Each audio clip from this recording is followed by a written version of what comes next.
Hello everyone, this is P&G Organic Glow TV. If you haven't subscribed to this YouTube channel, please kindly subscribe and hit the notification bell so you will know anytime I upload new video. As you do so, may Almighty God continue to bless you all. Greetings to you all. Man, I'm not gonna say I don't get respect. I get respect. I'm not be a work. I'm not coco say eh?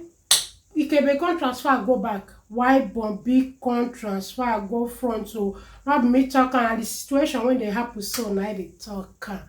You understand? I make everything kind of change. While I be like we barrel as they talk. They will push her. So my people, wonder shall never end. Wonder shall never end though. You short, what will happen?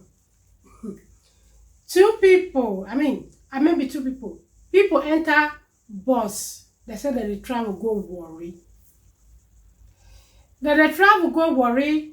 Immediately they enter the bus. As that they go for road, all of them slip off. Now only two people not slip off for among of them. These two people that they serve God. That's why it's good to serve God though. Serve God. Obey God commandment. They say serve God. Not be to just say I be church goer. Only these two people will be say they serve God. Now sleep not take. For inside the bus. As they go, they can see themselves for Ibadan. How Ibadan worry they locate. Now the road to Ibadan, that be the road of worry. Wonder shall never end. Now the two people, they come holler. As they reach way, they can come out when we say outside na time the day. Now they come scream for inside motor. Now people come quickly block that motor. They come they ask wait till they happen. Now they come explain. Now they come they ask driver. Driver say no even know where they drive they go. Can you just imagine? You don't know where they drive they go. So if you want carry people, see go sell for ritual, or take do ritual, you don't know where they drive they go. this one weak me, pass me, and it weak me also. If not be God, when we say He stand for all those people, there must not still be history. Nobody for even know where they pass at all, even know where they waka go. So now they come they knock the driver, tell the driver say the other people will be say sleep off. Wait then. Driver they shake for mouth. Wait then, driver they shake for mouth. Not be small too, not be small matter. Hey, I go drop the video for una more and watch the click. If I don't watch and finish, I go still come back. Things they happen.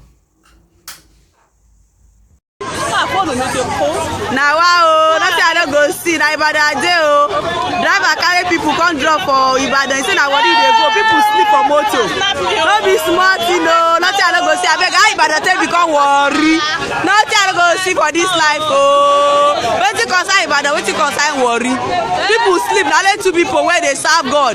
Now they awake. I beg una serve God. Oh, una serve God. Driver they don't cash am. I beg Ibadan no be worry. Una serve God. Now let two people they awake. Go now be God will save them. Hey, I be worry. Oh, I don't know how Ibadan take time to worry. When I see me see success. Oh, no be smart thing I see for here. Oh, hey, I beg make I show the mommy way and the daddy way they see the daddy. Hey, if they serve God, when I serve God, oh, now God make this daddy they awake. Oh, therefore don't go use them do ritual. God of heaven. Make I go see driver.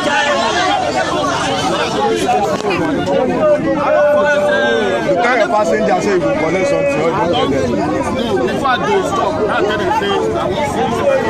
now for here you get them. Not here. I don't remember that and I tell them say Where the popular side? Wetin you come do for here? one trailer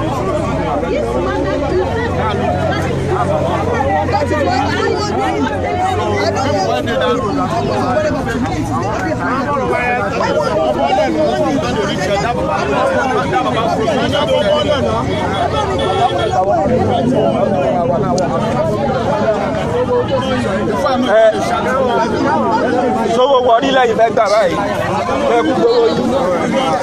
Now the second mommy be this.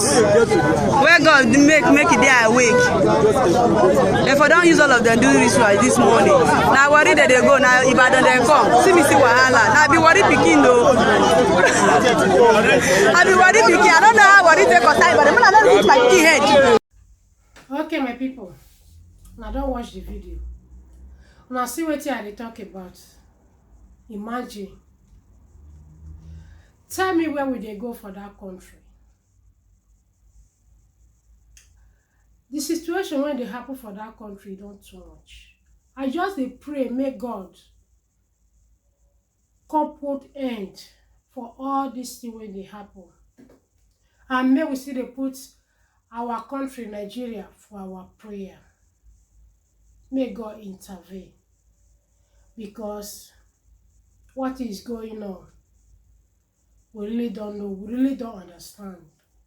The matter itself don't tire us, but we're not going to ever stop praying for our country.